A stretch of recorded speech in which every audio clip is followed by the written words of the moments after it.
Greetings, gamers! How is it going, y'all? It is your boy Marcus, the Television Snap Player, and welcome back to a brand new video. Tonight,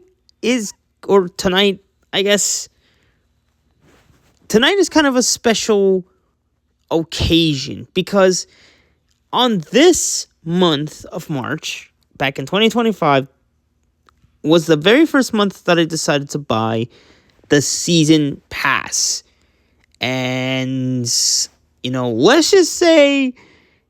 Bros, anime, whatever. Let's just say that things kind of spiraled from there. Yeah, yeah. It's honestly crazy that I would be buying the season pass so consistently, considering that before Marvel Snap, like, when it comes to mobile games and just console games, just gaming in general, I've never really understood the hype for people buying season passes and, like, what they would offer. In fact, I think in one of my older videos, I'm like, why would I buy the season pass? Like, why should I spend $10 when I could practically get that card by playing the game? Which it is still kind of true. You can get a lot of these dudes you can even get these dudes in the game just by playing it. Like you can get Star-Lord and Magus in the seasonal Series 5 Snap Pack still. But eventually they will drop, or actually I think they did already drop. No, yeah, you can get these in the seasonal Series 5 Snap Packs, and then eventually they'll drop to the collectors ones. So you do still have a chance to unlock a lot of these, just like you can with Shulao and Dragon of the Moon as well. So if you're missing some of these dudes, you can unlock them in the packs. So it is still kind of true. But yeah, I never kind of understood like the whole purpose for it. And even after seeing a lot of content creators like saying, oh, it's the best bang for your buck, like if you're gonna buy anything in the game, it'll be that. And I'm like, yeah, right, that's not true. But now that I've actually been consistently buying it, I agree with that. Listen, I'll buy like the gold pass and maybe those little Vibranium rewards bundles once in a while. And yeah, I'll buy stuff like that. But the season pass though, it makes sense. You'll hear that from like Alex Kosha. He'll say that a lot, where like if you're gonna spend any money, real money on Marvel Snap, it's gonna be on the season pass, because you're not only gonna get a new card out of it, but you're also going to get a whole bunch of rewards. They do have some cosmetic stuff like new variants, but you're not buying it for the variants. I mean, at least the way I look at it, you're mainly buying it for all the resources, like the credits and the gold. In fact, I know I kind of already bought. I think I have an example somewhere in my photos album. I wonder if I saved it. But I had a little something. Let me see if I still have it. But I had a little something here. Did I save? Because there was a photo that I had that showed.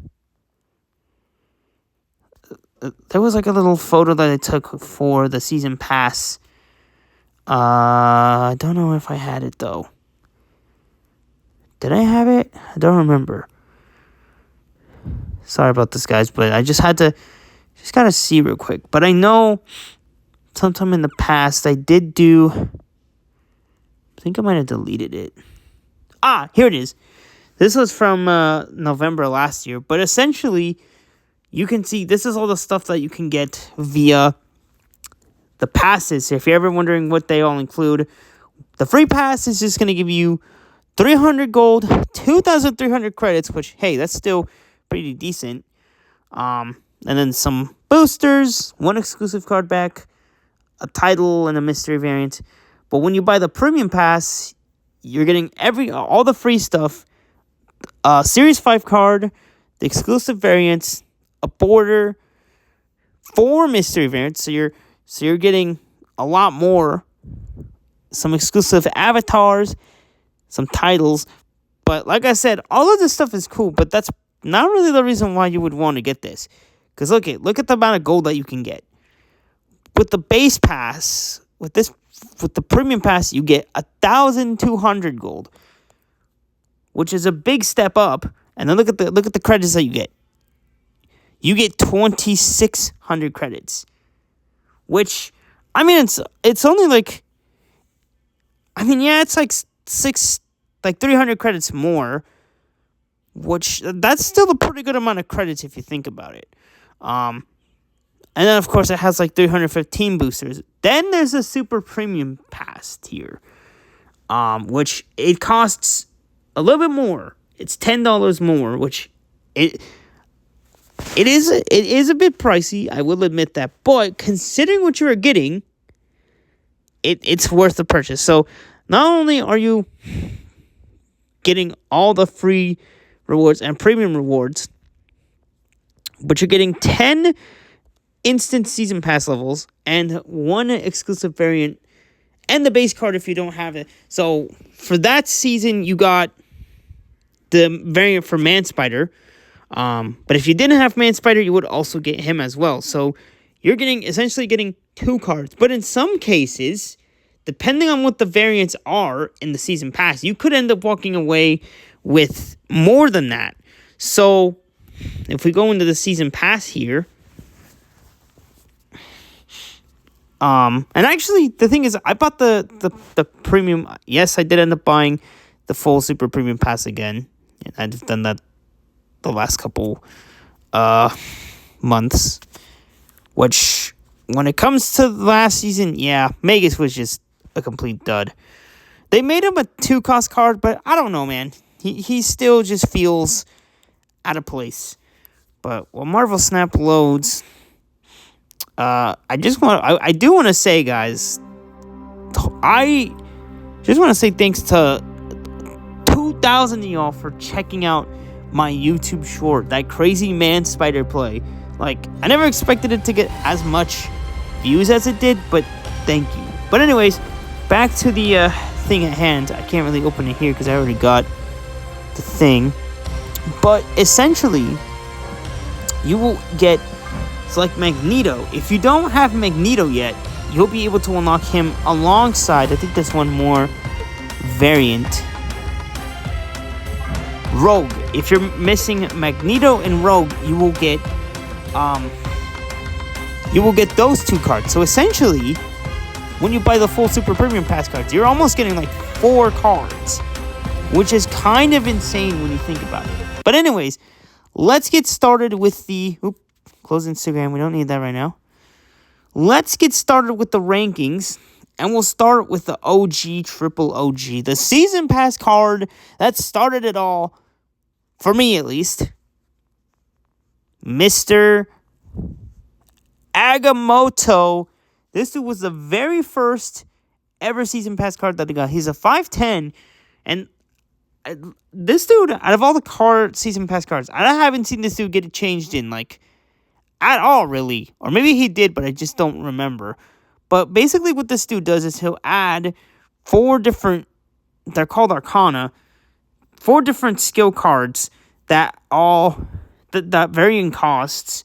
One of them is a 1-cost skill that gives Agamotto plus 3 power. And, if you don't have him in your hand, he will bring it into your... The skill will basically bring Agamotto into your hand, which is pretty cool. But if you do already have him in hand or in play, he will get the additional buff of plus 3 power. Then there's another one. It's a 2-cost skill that deals, I think it's like minus 1 power and moves one of the cards to the right. It's a decent skill. And then we have a 3-cost skill called Bolts of Bolthok.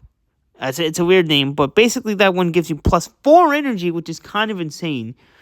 That opens up the play lines to a whole lot more stuff. So if you're playing Galactus and you play the Bolts of Bolthok, you could essentially get him out and wreak havoc, cause some damage with Galactus, which I did recently just get. So that was pretty good. And then there's the last one, Images of Icon. Oh yeah, the first one too, I forgot to mention, there's the one cost skill is called Temporal Manipulation, and the second one's called Winds of Watum, and then the last one is called Images of Icon, which that one's okay. It just creates like clones of the highest power card that's in that location. So yeah, those are the different skills. And honestly, like when I got him for the first time, I thought it was an amazing card. Which, to be fair, this was like the very first season pass card that I got. So obviously, I thought it was gonna be amazing. However, nowadays though, I think he's not as amazing as he once was. During his debut season, Prehistoric Avengers, but nowadays he's pretty solid. Although the thing with Agamotto that you kind of have to consider is that he not only he's shuffling the Arcana into your deck, while he himself is also in your deck. So, you are pretty much taking up deck space when you do play this dude. So you're going to have to keep in mind of that. And sometimes what I find when I do play them is that I'll get a lot of the skills before any of the cards that I actually need, depending on the deck that I'm playing. Which can be good, but also can be kind of bad. But overall, I think this dude's not amazing. Come on, let me move it. But I do think for him being my very first season pass card, he's actually pretty solid. And actually, here's the interesting part. Prehistoric Avengers was kind of like an ancient season for March last year. And now this season, we kind of continue it. We have like another like ancient Egypt season. So I guess you could say it's kind of like a full circle moment, maybe. I don't know. But after Agamotto, as the March season pass card for 2025, we have Captain Carter. Now, when she debuted, she was originally a 4-cost card, but they ended up changing her down to a 3, which I think it was a smart decision. Because with Captain Carter, the way her ability works is that she'll give cards power, give your cards that are in the back row, that she'll give cards that are like behind her extra power. I think it's like +1 power or something. I'll have to look. But yeah, I as far as like building decks around her, it's kind of, I don't know. I wouldn't necessarily try to build a deck around her, but she does do really good in like ongoing decks. If you're playing Ant-Man, and also with last season we got Jack Flag too. So if you have that, her plus Jack Flag, and then you play like Ant-Man, that's a good mix right there. So overall, I'd say she's a pretty good card along with Agamotto. So Agamotto or Captain Carter is gonna go here. Now we're getting into May's season. Hold on. I'm going to move Captain Carter up here, because the actual kind of mid-average card for May is Esme Cuckoo. Now, what her ability is, she's a 3-cost 4 power card, and what her ability is, what she does is she'll pick a random card in your deck and set its power cost to 3 and power to 4. And while you think that's kind of cool, it's randomized. So she could either hit a card that's a 1 cost that has like 1 cost and like 3 power, or she could hit something like an Iron Man who's a 5 cost and has no power. And for the 1 cost, you're making them more expensive. Yeah, they're getting a little bit more power, but you're making them more expensive to play. But when it hits a 5 cost card like Iron Man, that's a pretty good deal because you can pretty much get him on the board sooner. So he's a 3 cost card and he has 4 power. But that's where it ends though, because with Esme Cuckoo, you're kind of taking a risk. So building a deck around her just, I don't know, man. The whole season, the season was called New X-Men, and yeah, that was kind of mid. It was a very mid-average season. In fact, I did a whole video where I ranked all the Marvel Snap seasons of 2025. So if you haven't seen that yet, check it out. But essentially, yeah, Esme Cuckoo just was kind of like, she wasn't terrible, but I don't know. That May season did not really hit all that good. Now we're getting into the June season. Masters of Arcane, and in that season, for that season pass, we got Merlin. This dude was a 2 cost. Actually, he was originally, I think it was a 2/3 at first, but they ended up nerfing him, and I think they ended up changing one of his skill cards. I think it's Omniversal Presence, and I guess it just only gives him like 2 points of power. I don't know. The OTA kind of just like flew by, and I was like, I didn't really care too much about it. But essentially, this dude, I feel like, is a much better version of Agamotto. And it's not just because he's cheap, right? That's part of it. But the main reason why he's a lot better is his skills. 1, there's only 3 of them. And 2, they don't necessarily take up your hand or deck space. They kind of take up hand space, which can be a problem. But I guess the one of the bright sides with those skill cards that he has is that they're cheaper. They're all 1 costs. So yeah, honestly, Merlin might just be like, for that season he was amazing, and even now he's still practically an amazing card. Do I use him as like a lot? No, but I do think he is a really, really fun and solid addition. And like I said, just a lot better than Agamotto in many ways. You could say that Agamotto has 10 power, but I don't think that really justifies him being amazing. Just because a card has 10 power doesn't mean that I'm going to immediately put him in the amazing tier. Because it all comes down to his ability in the end. That's kind of where I'm ranking him. Not just the power, but the ability as well. Now we're getting into July's season, the Fantastic Four First Steps, and we have 2 cards from that season.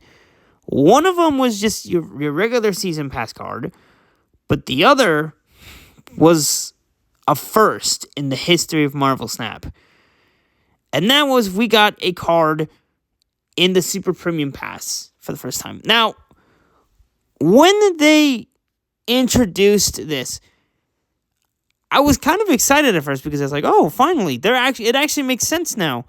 Now there's a reason for me to want to buy the Super Premium Pass, because it's like, now, instead of it just being a fancy variant, it's a card that I can incorporate. But then at the same time, it's like, do I really want to spend $20 though? Like, I was kind of having trouble figuring that out. But I think, especially nowadays, it's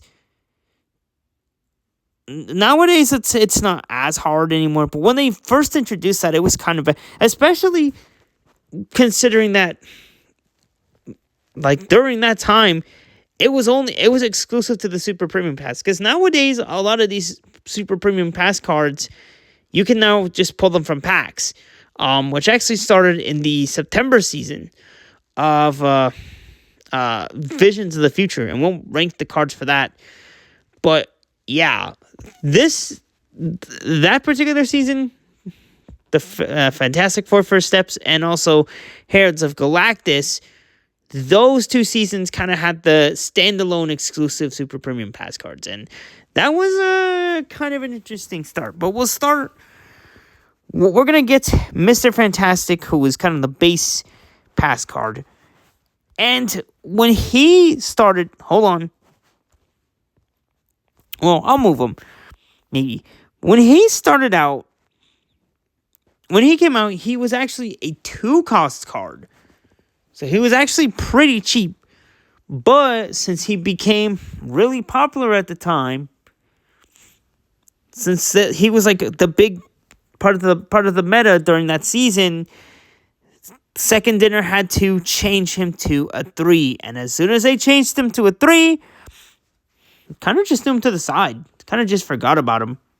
And that's not to say that he's a bad card. In fact, his ability is really solid. It's just the cost. The cost is kind of what I have an issue with. But again, I understand why they did what they did. But it just kind of feels unfair, man. Because it's like now, if I want to build a deck where I want to ramp stuff out and I want to get more energy or try to find ways to get bigger cards on the board, it's like, do I either play Luna Snow, Cobra Luna Snow, or do I put Mr. Fantastic? Which one do I pick? Because before it was like, oh, okay, I got Luna Snow, I guess. It's like, sure, I can include Cobra and Luna Snow, but I can also include Mr. Fantastic too, since he's a 2-cost card. Now I can't really do that. It's either playing Luna Snow and Cobra or this dude. And most of the time I end up with Luna Snow because, she just gives out there. Even though he gives cards extra power at the end of each turn, it's still, the cost just kind of holds him back. So I guess for that reason, I'm going to put him in average. Not because of his ability, but because of his cost. So yeah, that one kind of just, it was like Woody in Toy Story 2 where, it was kind of like Woody in Toy Story 2 where once his arm broke, Andy just kind of tossed him in the trash, but it was only just like a Woody having a nightmare. But you know where I'm going with it, right? Like, yeah, man, this dude had, if he would have still been a 2, I think I would have been using him a lot more in decks. But nowadays, it's just like, if I find a good opportunity for him, I'll put him in. But otherwise, he's just not as good. Now we are going on to the first ever Super Premium Season Pass card. And, at the time, it was actually pretty good because there was a whole bunch of in the turn cards that released. Nowadays, though, it's alright. I think Fantastic Car works in some decks, but doesn't really fit in a lot of others. So he's joining his buddy Mr. Fantastic for right now. Yeah. Fantastic Car was okay. But the season after that, Heralds of Galactus, oh baby, things got a little bit better. Where we got Galactus First Steps. Now his ability was kind of it was kind of weird at first, but once you do eventually, the more you actually play with this dude, the more fun it kind of is. I think he's a really solid season pass card. The way it works is that he picks one of the cards in, was it your hand or deck? One of your cards, like whenever you play a card, whatever card that Galactus First Step sees will be considered the Herald. And every time that card is winning, Galactus will get, I think it's +2 power at the end of each turn, as long as that Herald is winning. So that was a pretty interesting concept to see. And he was the only card to have that mechanic, which it would be kind of interesting to see more stuff like that in the future. But yeah, I thought it was a pretty good and solid season pass card. Now, as far as Silver Surfer First Steps, who was kind of the second super premium season pass card, her ability was also pretty good. However, don't really use her a lot. And it's not to say that she's a bad card or anything, but it's just like there are a lot of different cards that I'm experimenting with, and it's like some of them when it comes to like copying abilities, they just kind of feel a bit better maybe. Like you have stuff like Absorbing Man who can pretty much copy the text of a non-reveal card. But Silver Surfer First Steps, what she does is, at the end of each turn, she'll basically copy one of your unrevealed cards and use that ability, which is kind of neat. Which, you know what? Might have to try that with Magus. If I build another Magus deck, I'll try to put her in here to kind of see where that would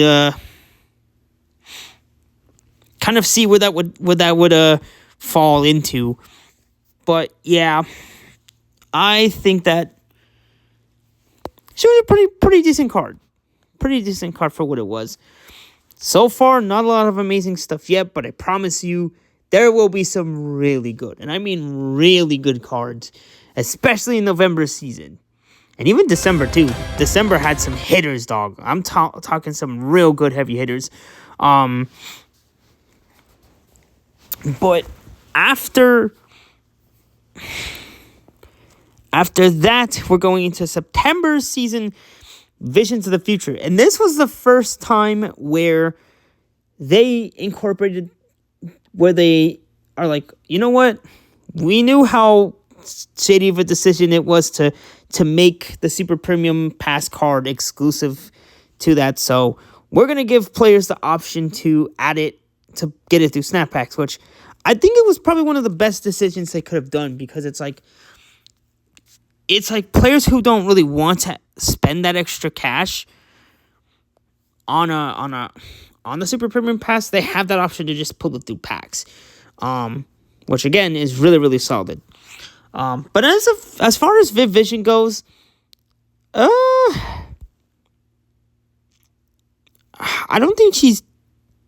No, you know what? I think she was also a pretty good card. So the way her ability worked is that every time that you're winning a location, so give all your cards in your hand, I think +1 power. To be honest, it's been a while since I've used her in any decks. But if you're losing, she'll just jump to another location, which, again, was pretty solid. You could play it in a lot of different move decks. Or, I guess, any decks where you wanted her to buff up a lot of cards, which, shoot, I might even have to play her with regular Galactus, too. But she's going in here, in the great tier. But then we got the Super Premium card, Sparky. And at first, when I got him towards like the end of the season. I thought it was pretty amazing, but nowadays, he's alright. He's okay. I barely play a lot of move stuff, but when I do, it's like I never really think to put this dude in. But I just think he's okay. He's an okay season pass card in my opinion. Or Super Premium Season Pass card. Keep opening up the thing. But after that, we're getting into October. And October was kind of...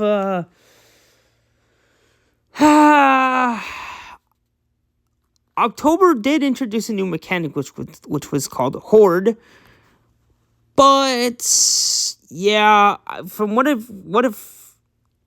remember, it didn't seem like Zombie Scarlet which sold too well, because the Horde mechanic kind of felt like it was kind of confusing. Like when I saw it for the first time, I'm like, I thought that it would just spawn a bunch of, like when it said Horde +2, I thought, oh, that means it's gonna spawn 2 different zombie hordes in 2 different locations. But no, what it means is that it plays 1 horde onto 1 location and gives it +2 power. Unless you already have a horde in play, it'll just gain the 2 power. So, yeah, it was kind of a complex ability. And you know what? She really, I guess at the time, she was, compared to some of these other season pass cards, I don't think she was like, I think she was pretty solid, but maybe not as like versatile. Because Horde decks, I would only play on like ongoing stuff. Heck, that's how I managed to get to Infinite during that season with the Horde cards plus all the ongoing stuff. But yeah, another solid card. But maybe not as good as the Super Premium Pass card, Headpool. Because with Headpool, think of it like a Vision, but for Destroy. Every time you destroyed this dude, he would essentially give all your cards in hand, including himself, +1 power. And that was just freaking awesome, man. You could keep destroying this dude, and he'll just keep adding more and more and more power. Which was an absolutely amazing ability. Like I said, definitely better, a little bit better than Zombie Scarlet Witch. But for what the mechanic was, it was a little bit confusing at first, but I think once I started to play with it more, I think she was pretty solid. Oh, but now we're getting into November, and this was technically, I guess, this is another case where the Super Premium Pass card was actually better than the base pass card. Now, when we're talking about the base pass card for November, we're talking about Spider-Punk. And, yeah, this dude was fine. I mean, basically, he would steal power every time you moved him. You could move him once, but if you had other stuff like Sparky or Ghost Spider, like cards that can move others around, he could steal a bunch of power, but otherwise, just on his own, he just kind of felt average to me. Heck, I rarely even play this dude, so it just, I don't know, he's okay. But can we talk about Man Spider for a second? I'm going to try to keep this quick because this dude, oh my god, Man Spider has to be one of the best Super Premium Season Pass cards to ever be released. And I am surprised that this dude has not even got nerfed yet. He still remains a 5-cost, 1 power card that doubles his power every time he merges with something. In fact, let me show you guys like amazing clip. Let me show you guys that amazing clip so y'all could see him in action, man. Because the things you can do with this dude is absolutely cracked. Hold on, that's the wrong one. Oh, this is my main channel. Let me go to my second one. That's a different. By the way, y'all, 11 subs. I do actually have something really fun planned to kind of celebrate that occasion. It was originally good, the 10 subs celebration, but now it's 11. But I'm still gonna count it. But anyways, that's besides the point. Watch this madness. Oops, nope. Watch this madness, you guys. Let me cook for a second. By the way, let me cook real quick. Hold on. 1,000 views. Check. Hear me out on this. Watch. It's not gonna be ideal, but trust the process. Trust the process. Just hear me out on this. Okay, the agony. I needed you. Craziness that is about. Hold on. Oh, surprisingly. Yeah, it's just gonna be a continuous cycle of a death box. Little do they know Watch. of the craziness that is about to ensue. That is about to begin. Hold on, watch. Watch this. Oh, baby. We can still make it work, folks. Don't you worry. We can still make it work.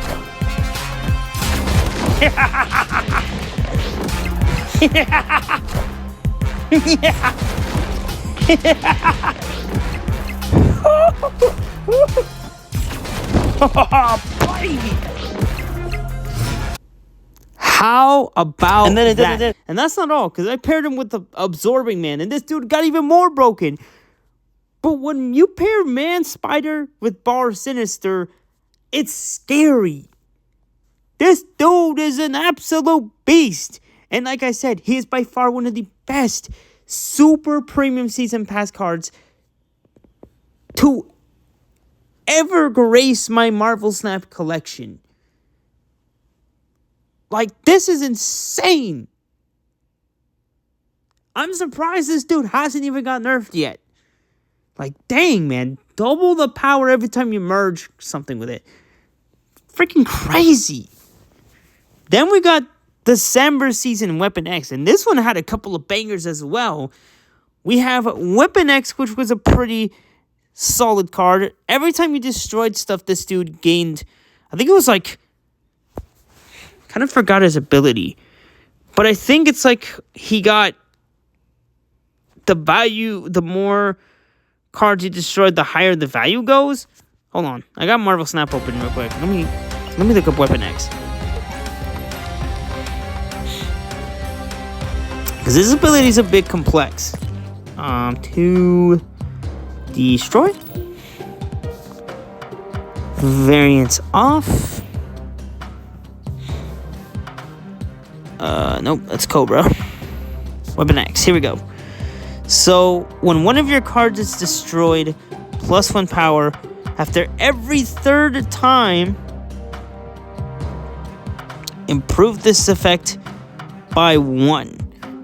So, every 3 cards that you destroy,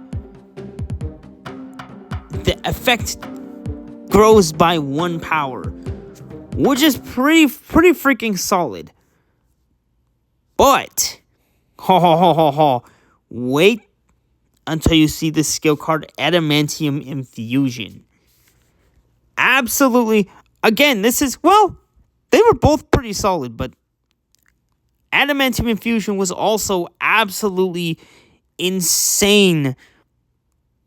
Because basically what this dude could do is when you destroyed something, he will take the highest power, it'll take the highest power card that you destroyed, revive it with double the power. So think about it.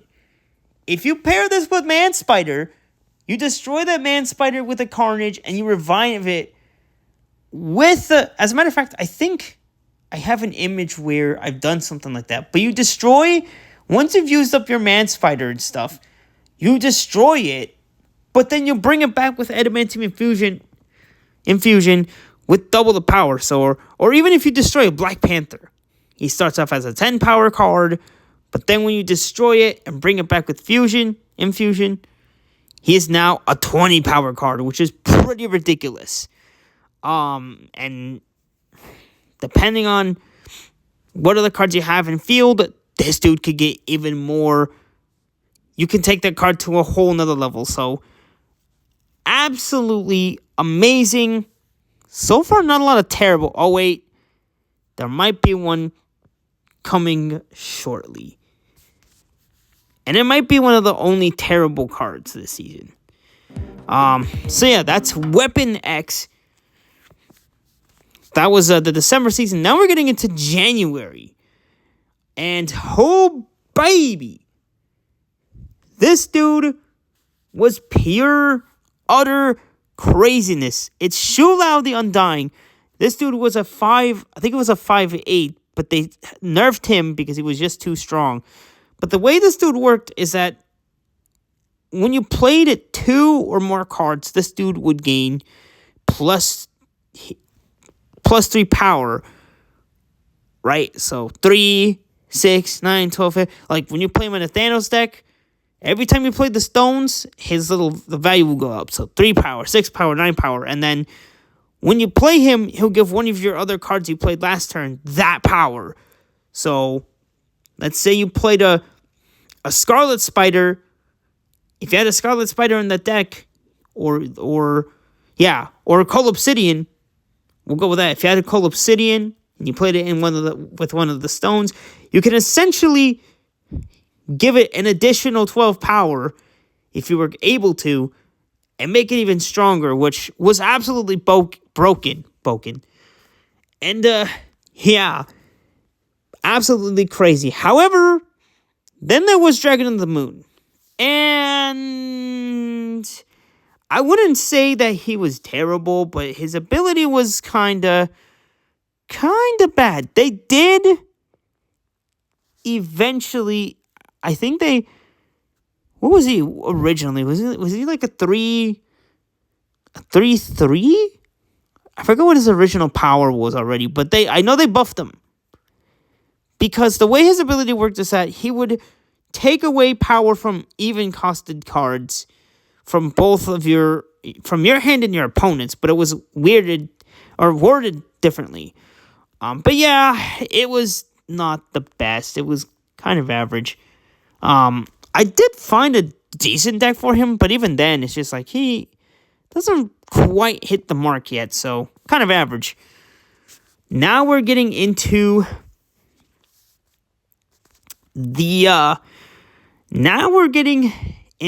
last month, the Guardians Greatest Hits Volume 2, which, believe it or not, I still got a couple more vids for that season I gotta upload yet. But essentially, Star-Lord Master of the Sun, he definitely was a big meta shaker, but honestly, in my opinion, he was, he definitely wasn't, his ability was kind of cool, but, I don't know, he was okay, in my opinion. Not one that I would consider running down the line, but for what his ability was, it was kind of different for being a 4-cost. So yeah, I'm putting him in average. Oh my goodness, y'all. I don't know if I want to talk about this dude, but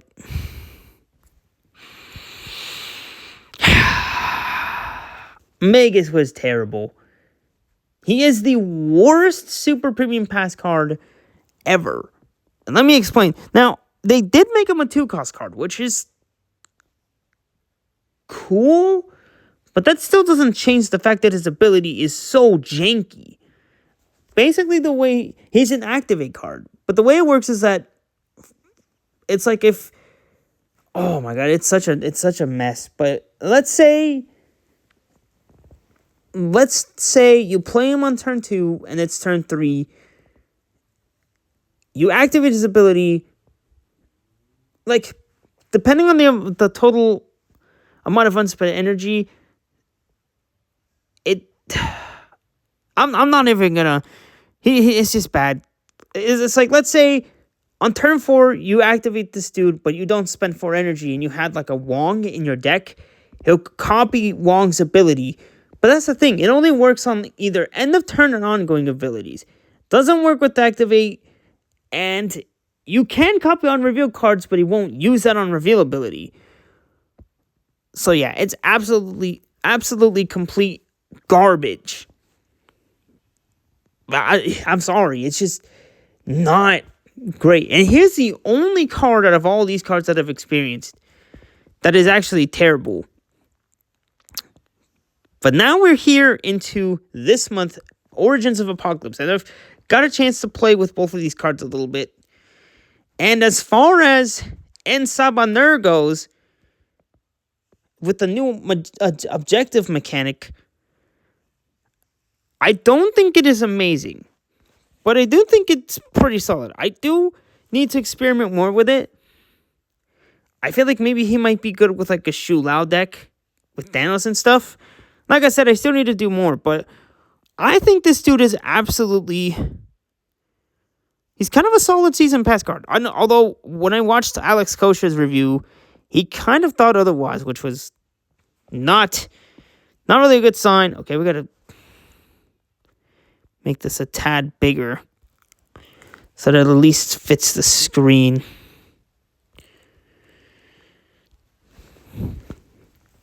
But, you know, he's relatively decent card. I just gotta explore with him a little bit more. But from what I've tested so far, the objective mechanic is kind of unique and kind of fun. Now, here we are, guys, at the final. How long have I been recording this video for? It's probably been more. Oh, yeah, baby. Yep. We're pretty much done. But we're at the last card, and that is Iska the Unbeaten. And, man, might I say, this card is absolutely a beast. The fact that she can double her power, that she can gain power when you're losing, is kind of cracked. It's really good, and probably better than the new end sub on their card. Not by much, but a decent amount. So there it is, everybody. These are all of my season pass cards that I've experienced so far, and these are the rankings for it. Hopefully you guys enjoyed that vid. Don't forget to like and sub, turn on those post notifications, and definitely stay tuned for more Marvel Snap content. And also, you're gonna want to stay tuned in the next episode, because I did already make a get started on my 10 sub celebration, even though I did recently just gain 1 sub, but we're still gonna roll with that. But yeah, look forward to those series of vids, because I plan to make a bunch for that. But yeah, thank you guys for watching, and I will see you in the next video. Peace.